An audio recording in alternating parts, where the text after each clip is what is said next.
Welcome to Caffeinated Science. I'm doing caffeinated science without any Without any caffeine, caffeine. right? So yeah, I'm totally about the coffee. My coffee maker doesn't want to comply right now, so I'm caffeineless. So I'm very sad about that, but I do have water. I'm on team water right now. You get up in the morning, you got to have your coffee. I mean, you don't want to meet me until I've had at least 2 cups of coffee. But then 2:30 is my coffee. We're a little early for my afternoon coffee. 2:30 is that time. I like real coffee. I like real coffee.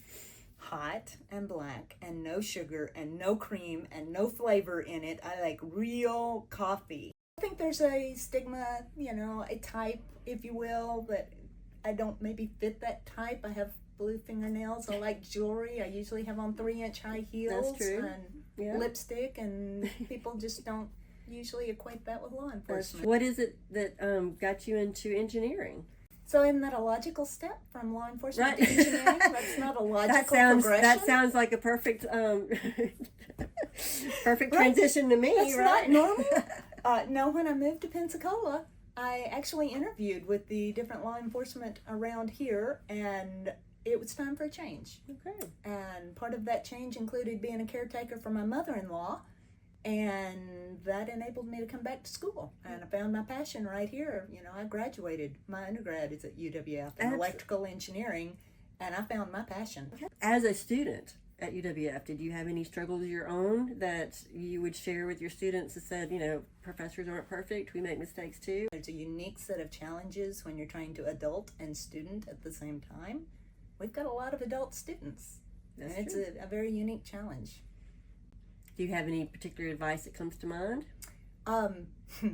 So there's a lot of different strategies when you're trying to adult and when you're trying to student, and part of what I tell them is try to partition out some time. It may not be the same block of time every week because you're adulting makes things change, but if you need 3 hours every week to work on a particular class, cut out a block of 3 hours. Don't try to do 20 minutes here and 30 minutes here. You'll be far less effective. That 3-hour block, unfortunately, may be at 2 a.m. once the kids have gone to bed. Honestly, I love history.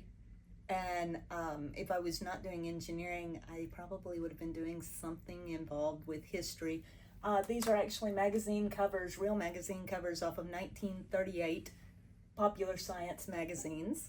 I have the rest of the magazine in my bookcase if anybody ever wants to come read the rest of the magazine.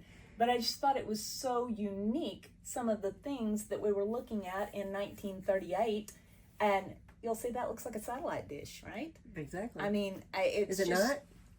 It was a prototype of one. Okay. It didn't exist yet in 1938, but it was a prototype of one. Wow. Right? So these ideas that we see as being new sometimes are not really new.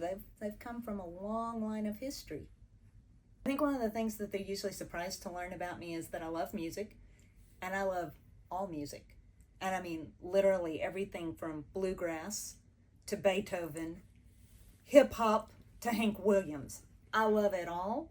One of the rumors that surfaces every so often and is true, my very first job, I was a radio DJ.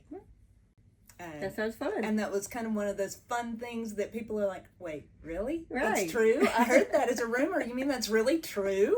So you like doing this? I do. Yes. I do. I'm not, the camera part is maybe new, but yeah, I talk for a living. This is fine.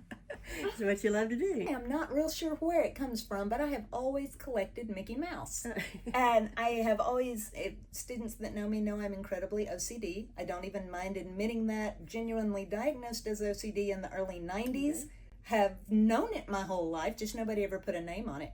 So that even goes into my Mickey Mouse collection, that I only collect classic Mickey Mouse. If it's not the classic mouse, it's not part of my collection. But yeah, I've got phones and pictures and coffee mugs, and this is just a small piece. I have a huge collection at home.